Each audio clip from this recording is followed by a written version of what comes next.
What is going on, people of YouTube? My name is Kurtyoy and welcome back to a brand new video. And finally, the return of a weekend review, where I take a break, kind of, from FPL and just deliver a report on the weekend's stories. And this will be done on every single Monday. So no matter if there's a game on Monday or not, we're going to ignore that game to look over the games happening at the weekend.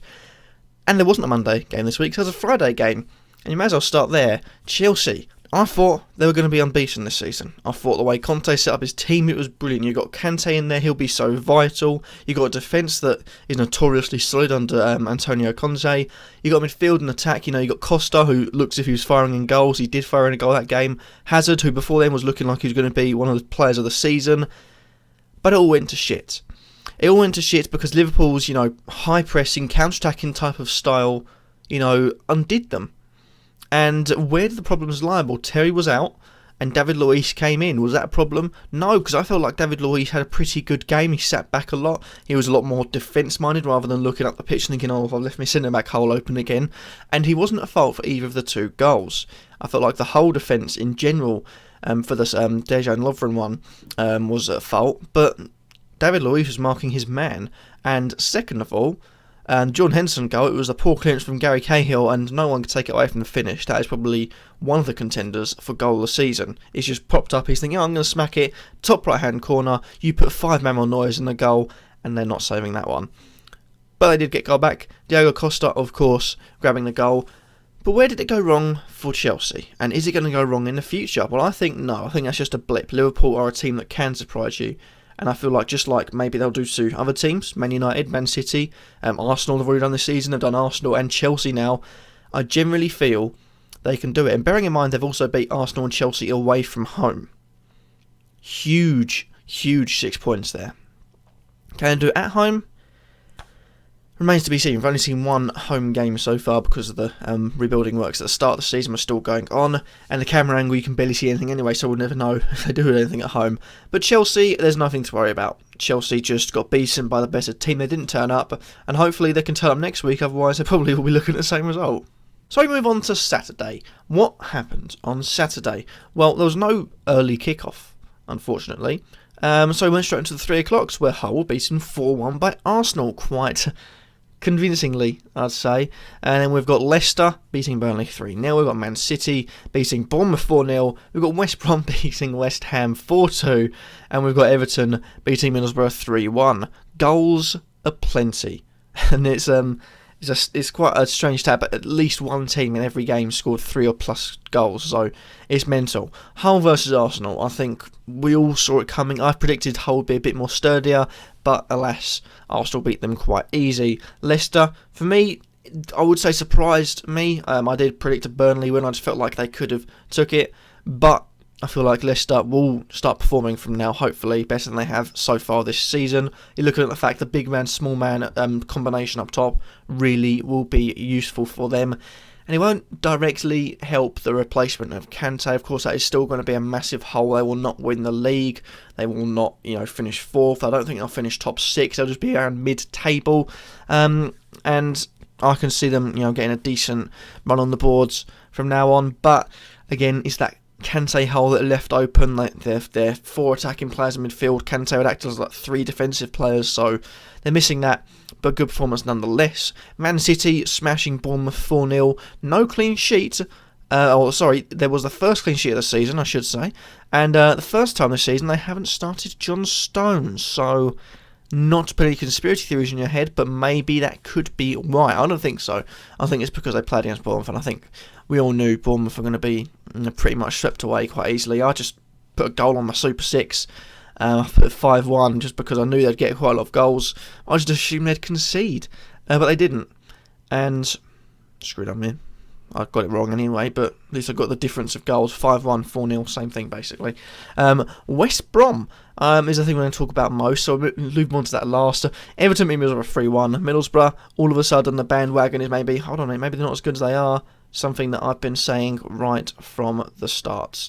Just going to put that out there. I still think they'll be right down at the bottom come the end of the season. Maybe not relegated. They've shown that they don't have to, they have the power to win games, but down at the bottom nonetheless.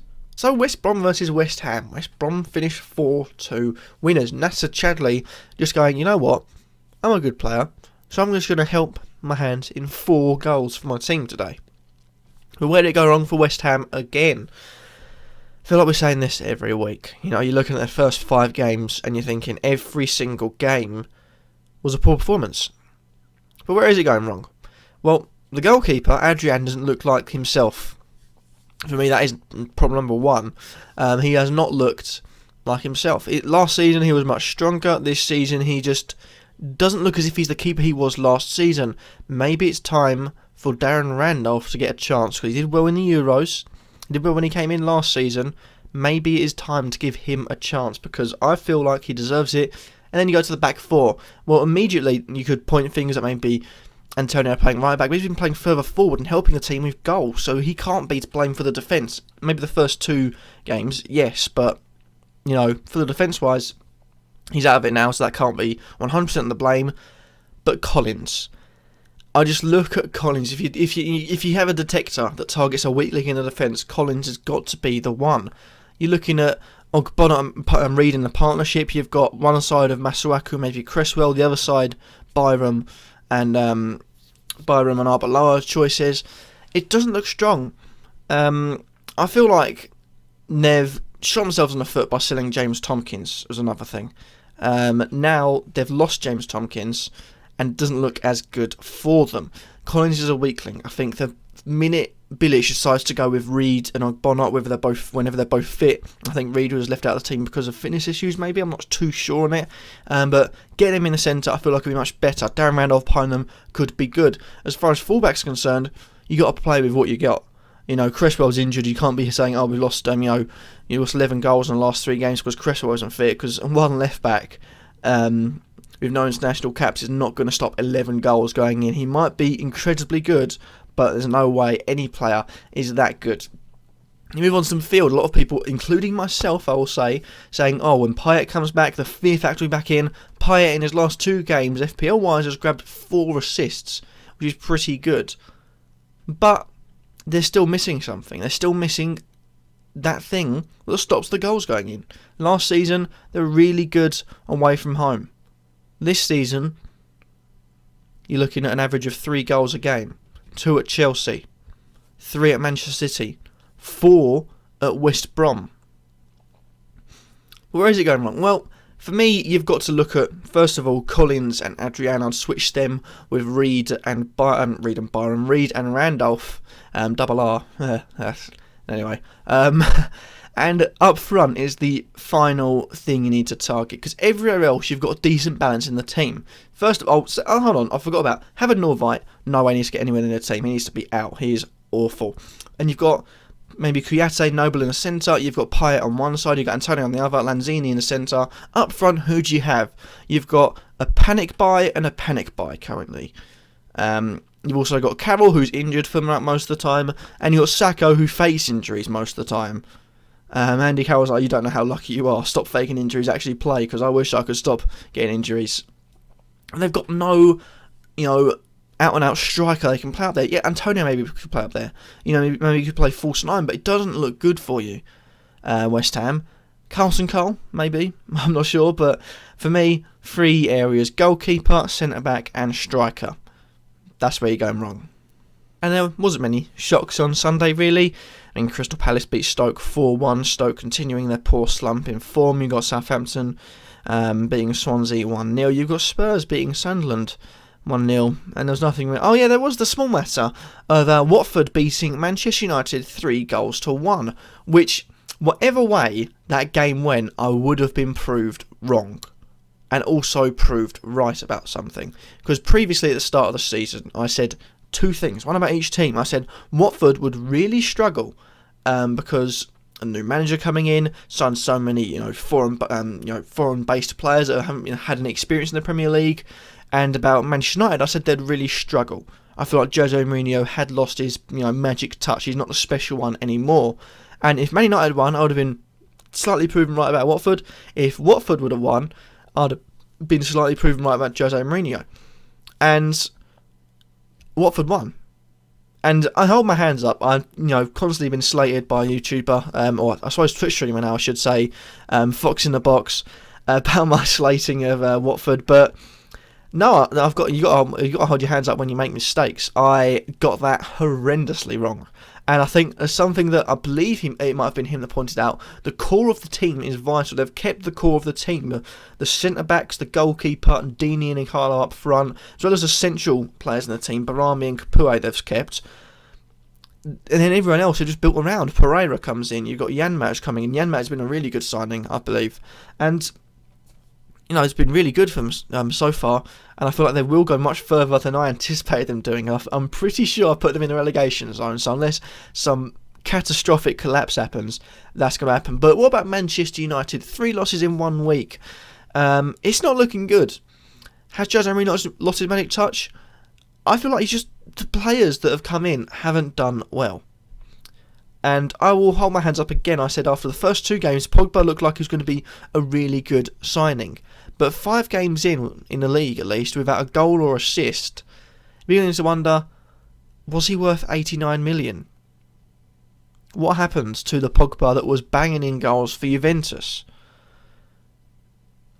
He's been lost. Eric Bailly, I think he showed that maybe he's not the defender he is. Because he looked pretty worrisome in that game. And as far as up front goes, Ibrahimovic on the free, easily one of the signs of the season. No doubt about that. He is going to score goals.